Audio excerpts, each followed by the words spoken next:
One. Welcome, family, to another episode of the Midnight Moods podcast. This is episode 12, Conscious Conversations, real talk with real ones. I'm Coco the Conscious, aka Mr. Moods, and our real one for today, our special guest is my brother, hip-hop artist, Stoyan. What up, my G? How are you? Hey, that went smoothly. Ooh. Let's go. What up, brother? Man. Not much, man. Thanks for coming. No worries. Thanks for being here, bro. Thanks for having me. Bro. Appreciate it. Me and Stoyan go back to like when I first got on air, first even like spoke on a mic on radio. Stoyan was there. He was one of the first ones. And the Big F, shout out to the Big F, Felipe. Big F. Yeah. So yeah, definitely appreciate you boys for getting me on the Concrete Jungle, which was the start, you know. And that was fun, man. That was always Yeah. that was always a vibe. What was it, Mondays? We were doing it? Monday nights. Monday nights, yeah. Most Monday nights. We got a good rhythm going at one point as well. It was very Yeah. constant. Good talks. Yeah. Timothy Dundee. Timothy Dundee. Shout out to Tim. I gotta get Shout Tim on at out. one point. Oh, Talk do about it. bugs and stuff, Yeah. right? The insect, Yeah, that's insect man. that's an hour and a half long nature segment right there. I should do it for like National like Earth Day or something. Yes. Get Timmy on. Oh my Literally. god, when he sees this, Oh, he's bro. going to froth. Yeah. He's gonna be like at the desk, like, oh, it's happening. He'll do his research before because he's well read. Yeah. Like he'll prepare himself. Yeah. Yeah, that'll be dope. But shout out to the Concrete Jungle fam. But thank you for coming once again, bro. I want to get into a lot, but we had Kid Fiction last week. Well, this week you'll see it. And you guys work together. Is the new project, is Kid Fiction, was there a bit of a collab there, or was that Yeah, well, he has a really, really dope spot in Bondi? Yeah, He North showed Bondi. me. Yeah, And it's just amazing. He It's a just vibe. pretty much, renovated his garage. It's just great. Soundproofing and everything. yeah. So yeah, he invited me over. I invited some friends and collaborators. Some musical yeah. friends. There's a guy called Jahi. Dope. Dope name, bro. He's released one Insta teaser, Okay. like a minute and a half, and I recorded him at my house. Oh wow. And this guy and we went to some other friends' houses and stuff, and just writing in the sessions, and it's just been really dope because it's the first time ever I've worked with a really young artist, and I heard of him from a friend. He started writing some lyrics or something. Yeah. I was like, oh, okay, because I played basketball with him. Okay. And he lived in America for a while. Went to high school there. He was living in Australia for a while. So like he's experienced a lot of different cultures. So he's soaked in that, like. And he has like just like energy, dude. Dope, like bro. he's confident, like, and he's just a natural. Yeah. You I know know? what you're saying. One of You know? those. Yeah. Yeah. Zahi, was it? Jahi. Jahi. So Jahee. Jahi. Yeah. Should I get Shout him out- on? Shout out Jahi. You should. Yeah, Jahi. Yeah, you should. Because if you've talked him up, Yeah, dude. No, Yeah. Yeah. I'm not. You it know, does it justice. if someone just asks like who's Jai, I'm just from my phone. I just play like a few tracks like. And they'll be "Ugh." like, wow, dope, But man. look, just don't get ahead of yourself. Don't get too, don't Don't let the head get grow your too much. big, yeah. After hearing this, he might- You're right. You're right. No. You're I'm right, joking. man. No, but it's good. Just being in the studio, and what I didn't have when I was starting out was I was very my mindset was I want to write by myself. Yeah. You know, when I'm in a situation in the studio with people and people are working around me, and I just felt that I didn't want to make people wait for me. I noticed You know that. what I mean? I felt Like- the same way in sessions like that. I know exactly what you mean. A beat's made or a loop's made, and someone asks you, "Oh, do you wanna record?" Yeah. And you're like, "Oh, I don't have what I need yet, and I'm working on it." And then you feel like you're holding up the energy. Yeah. And then it stops your creativity kind of because it's not. It's like writer's block. Yes. Like in the moment. Yeah. And that was the sort of mentality that I had, which is really bad because you need to, like, every artist needs to have like a flow state. Just have the mentality of when you're in the moment, Yep. there's no right or wrong. Feel that. There's bad in the moment, you know what I mean? But then you can build on that bad. So Jahi and I, when we write together in the studio, I just always tell him, just write whatever. You know, it doesn't matter if you think it's like really bad or really dope in the moment. By the end of this session, we are making a demo. We're airdropping it to everyone's phone. Yeah. And everyone's going back home and listening to that demo. And like thinking about how they can improve things. How it can get better, yeah. Yeah, what people can do with the beat, like, you know. That's dope. What can you do? Yeah. Otherwise, I've experienced that when you don't do that, not much gets done. I feel that. I know what you're saying. So it's like, get something done, like to have like a raw foundation, and then from there you can pick them good bits or not so good bits or whatever, and just go on the fly. But just to get it done, and just push that momentum, just start something.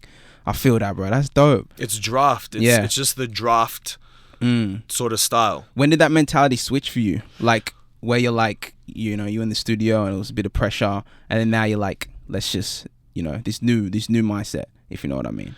Yeah, so I think just after I released my 12-track project at the end of 2018. Okay. Because it was, so all the tracks I had on that, it was like it was an album? Yeah, it was an album, but it was only an album because I went through the process of like organizing royalty splits and you know, remaking some songs because there was some samples and all that stuff, just to make it legit to put it up on streaming platforms. Yes. But essentially it was just a mixtape. How I differentiate mixtape and album is, for me, an album is like a whole body of work that you've set out to make from beginning to end.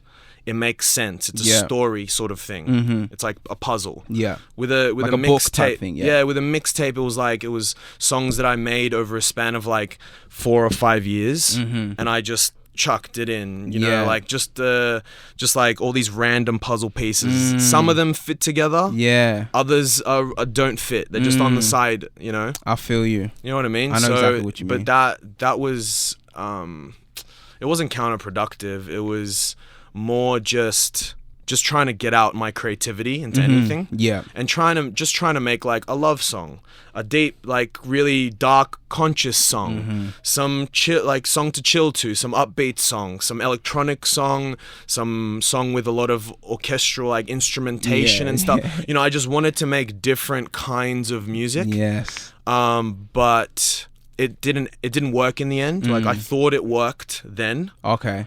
But it didn't go as well as I wanted it to. Whether it be radios didn't pick it up, or there wasn't like 1 or 2 tracks that were like radio friendly, or like it just didn't resonate with people. Yeah, or like the singles that I put out were like a few of them were songs that I put out ages ago. Yeah. So my core fan base had listened to it, and then I re-released it, and it was like, you know what I mean? Yes, like way later, it like the ball wasn't rolling. I didn't capitalize on the ball rolling. But just going back to how my mentality switched was those, like my writing for those songs was based on me writing by myself in a room. And I was so stuck on trying to chisel what I had, you know, and then once I chiseled it, I was like, that's done. Even though someone would be like, oh, maybe you can change this. I don't like that. What if you try like this way, yeah. You know? And I was so stubborn that I was like, no, I already chiseled it and I'm not going to change it again. You know? Yeah. Until they said it was good. I was stuck. So I think maybe that was because I was scared that if I changed it, it wouldn't be as good. I don't know. It could be one of many things. Yeah. I don't know. It could be many things. But I just refuse to change. But the thing was that after I released the mixtape, I was working with Benny.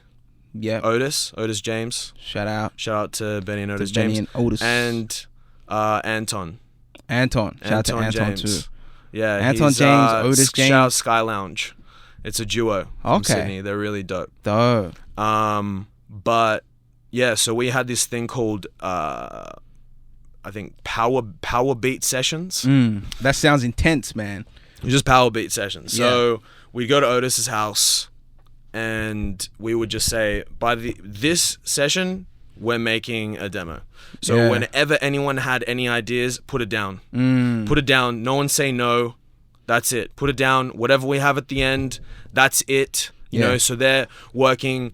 Otis is producing. Benny's throwing in some sax. Anton's on the guitar and the bass. Nice. You know, this Otis on keys. Anton's on keys, sort of thing. I'm like throwing in, how about you try this? How about you try that? And then once we get like a sort of skeleton, like a loop, then I would go into the other room and just right away, like put my hoodie on and just get in the mode. Yeah. Don't look at me. No one's here. It's just me. It's like I'm trying to like break out of my shell of like just being stagnant in creativity and only believing that I can write good stuff when I'm by myself. It's deep, bro. You know what I mean? like what you're saying. Like, doesn't matter that other people are around. You're either gonna write something dope or you're gonna write something bad. Yeah. Either way, it's a win. Yeah. When you're by yourself, you're either gonna write something dope or write something bad. Same. Like, but the difference is that when people are around, there's that added pressure. Pressure makes diamonds. Yeah, exactly. Or it bursts pipes. Yeah. True. Either way. You know what I mean? Yeah. But that's just what we did. Yeah. And there were different techniques of how I did it. There was, I think, one of the first sessions we had, we ended up making a song called Mellow Tone. Okay. Mellow tone? Mellow Tone. Okay. Like melatonin or just melatonin? Yeah. It's a song dedicated to you know, my admiration of women with dark skin. Okay. But also melanin. Yeah. Yeah. Yeah. Melatonin. Melanin. Yes. Because melatonin is the sleep one. I like sleepy women. I like my girls. I don't know why I said yes to melatonin. Yeah, so I feel you. Yeah. Pretty much melanin. I just decided. I wrote like 2 lines, and I went into, you know, I hate this stigma around rhyme zone. Yeah, like it's bad. Yeah, it's bad. No, I don't think it's bad, to be honest. Just because you use rhyme zone does not make you a good rapper. Yeah. It just doesn't. You know what I mean? It just helps out people's, you know, your vocab. Your vocab. Yeah, broadens it. Yeah, you know what exactly. I mean? It just allows you, just broadens your horizon. Yeah. Throws all these different words at you that you didn't even know even existed, or in the moment they just didn't pop into your head. Yeah, well, that's like, that's exactly what I was trying to explain, and that's the word that I need to explain what someone's going to connect that word with what we're trying to convey. Yeah, you know what I mean? Exactly. Deep. So I pretty much just wrote 2 lines, and I realized that I wanted, you know, a specific type of word. Yeah. What was it? It was like something like visa or something, or like dilla. Yeah. Or, you know, just that type of rhyme. Yeah. So then I went on Rhyme Zone and I decided to write down like every word that I could think of, or that was on Rhyme Zone. So I wrote it down in my notes. Yeah. And it was like super long. And I was looking at it like a big puzzle. Yes. I was like, how can I make a story out of all these words that rhyme? You know, so I'm like, this one, these work. Yeah, this. These connect. So I was like, all right. And then I ended up writing like a big portion of the song, which I changed later. But in the session, I was just really proud of myself that I just put aside my insecurities and just wrote something. Yes. You just put you put something down. Yeah. I like that, bro. And it's like you said, with more people in the room and different creative people, they might spark something in you, I mean, that you didn't know you had, and you're like, that's like, just energy wise, that's what I've noticed. But you gotta, like you said, pull down them walls of like insecurities or whatever, just like little thoughts in your head that we all have. Yeah. But yeah, that's dope, bro. That's dope. So you guys been doing these sessions on the regular, or that you do? With us 4, we ended up having like, I think 3 sessions. Okay, like of the power beats. The power beats. Yeah, that's right. So, I like it though. The power beats. Yeah, power beats. Like, just whatever you have, put it down. That's it. And then at the end, then you start stripping back. You know, then you listen to everything. Yeah. You know, like what works, what doesn't work, sort of thing. But then that goes back to me working with Jahi. Yeah, that's right. So like because I had experienced that sort of metamorphosis of my mental, then I like could that. just tell him like, this session we are making something, you know. Because you've And been that's there it. before. Yeah, I've been there before. I like that, yeah. We're doing this now because it just helps in the long run. You can write by yourself. You can write in the studio. Yeah. You can write on the bus. You can write Anywhere. Anywhere. There's no limits. So it sharpens that sword or Yeah. that blade. Definitely. I feel that. It's like, you know, that Dreamville album that came out. Revenge of the Dreamers 3, I think it was. And that, what do you call it? They had a documentary that came out with it. And you just see like Chris Bosh was in there making beats and like everyone's just writing and like, So crazy. but it was such a vibe. Like that whole thing, it's just like everyone is kind of under that pressure. And these are all like great lyricists, like great just artists in general. And everyone's just, but you could see how they're all feeding off each other. You know, it's like, Cole's in the other room, like putting something down. I want to be on a Cole track. And then everyone will just jump in there. And it's just like, Bro, it's like it looked just like a jungle. Like, literally. go into a room. If you're not ready to like kill Yeah, something, get out of the room.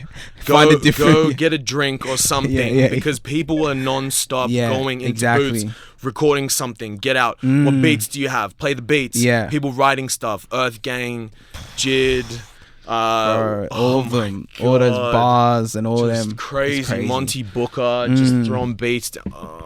Bro, it just that I was speaking with Otis James about that. It was it was really wanting to just be part of something like that. You know, everyone that watched that's what it made. Literally, of course, bro. I felt that. So good. It was, man. It was a moment they caught there because I remember watching it and just feeling so inspired and just being like, oh. And then that's when like Alex G and all of them were doing like Universal sessions. They're trying to create that type of vibe. Right. And that was the first time I actually experienced like being in a room with a lot of creatives and trying to write something. But after seeing that, it was like, let's do it. You know what I mean? Everyone was jumping on that. Not bandwagon, because it was a cool thing. It was like inspiring, to be honest. But I think I'm learning this as well. The collaboration, you know, it's something important, and it just puts us outside of our own box that we put ourselves in. And then it also goes back to working with Kid Fiction. Oh, that's right. That's how it all came. Well, I love it. Yeah. Keep connecting the dots, bruh. Keep connecting the dots. This is what we do as rappers, though. Do you know what I mean? Like, that's why. Yeah, let's go. Hey, who's gonna go? Damn. That must have been going hard. Damn. He's just been shaking it up before the guest comes. Let's go. Let's make a Midnight Moods moment right there. All right, that was nice though. That was nice. I even saved it. That's perfect. But I'll clean that up east side. Don't worry. I got you. But we got towels and stuff there. Yeah. It'll be clean. It'll be all good. But with Kid Fiction. Yeah. Bring it back. So going and working with him, it was interesting because we worked ages ago together, and it was when I was trying to break out of my hermit mentality. The hermit mode, yes. So he'd invite me over to his place, and it wasn't this place, it was another one. Okay, pre that studio. Yeah. So I'd go over there and we'd be making a beat, and I would try to write something, and you know, it wasn't as good as I wanted it to be. But it's not to say that I couldn't write something good. It was more just how I was thinking. Yeah. And just the negativity was just over me like a blanket. Just going to the studio and thinking, oh man, what if I don't write something good? You know, going in, like walking up to the place. Oh, what if I don't? Oh, hey, how are you? What if I don't write something? And then like sitting next to him. Oh, maybe I won't. You know what I mean? Like it's just so. It's like an uncomfortable. Yeah. Like why? Why am I thinking this way? Doesn't matter. Just let the moment flow. Yes. If you feel it, then you might do something good. You know. But it's all pressure you put it on yourself. Yeah. Like none of this is really happening. That's what I noticed as well. Like, cause I have moments like that. It's like none of that is really happening. It's literally me creating it all, and it hasn't even happened yet. That's what anxiety is. Yeah, true. Just worrying about things that haven't happened. Literally, that you're right. It's so true. And so we had 2 sessions. I had 2 sessions with Kid Fiction, and then fast forward, I don't know, it could have been a year and a half, 2 years or something ridiculous. I don't know, maybe it was 2 years, but just taking the first time I went there, was it with Jahi? Yeah, it was with Jahi and our producer and classically trained piano player friend. Trained. Yeah, I think he's at the conservatorium. Whoa, I think Mike. that's pretty nice. Shout out Mike Murphy. Mike Murphy, He's a beast, dude. Yeah, He's a beast. Wow. So I brought those two guys to Kid Fictions, and yeah, it went really well. It went really well. Yeah. Because at the end, Kid Fiction was pretty much just saying, "Wow, I can't believe how quick you guys wrote something that was that sort of like on that level." Wow. Sort of thing. Yeah, I feel you. You know, and I'm just thinking, because I didn't walk into here being negative with myself. Yeah. You know? You didn't set that tone. Yeah. The tone was totally different. Yeah, it was completely different. So we ended up just writing like a whole track. Wow. In, I don't know, it could have been like 3 or 4 hours. Dope, yeah. And yeah, it was Dope, it was bro. a really good experience. Nice. And then I went another time to Kid Fictions with we're gonna be talking about this guy. His name's Vin. Vin. Okay. Yeah. He's an Australian Vietnamese multi-instrumentalist, like just amazing musician. Okay, yeah. Like amazing musician. So what does he play? Yeah. Like he can sing, I'm not sure what his main instrument is. I think it's either guitar or keys. Okay. One of the two, maybe dope. keys. But he can also play bass. I'm sure he can play some other instruments. Wow. But or maybe not. I don't know. Sorry. If people start hitting you up for stuff, sorry. Can you do a flute? Can you do a flute sample for me, bro? Yeah. I heard you do every. Yeah. So I brought Vin and Otis. Otis went there as well. Okay. Yeah. So yeah, we were pretty much just showed him some like Gold Link type of that's dope. housey hip hop sort of thing, Yeah, and he just went to work, made some like K-Tronada type beat, and I'm just like me and Vin went there on like 2 or 3 hours sleep. We had a session the night before, working on this new single that I have coming out.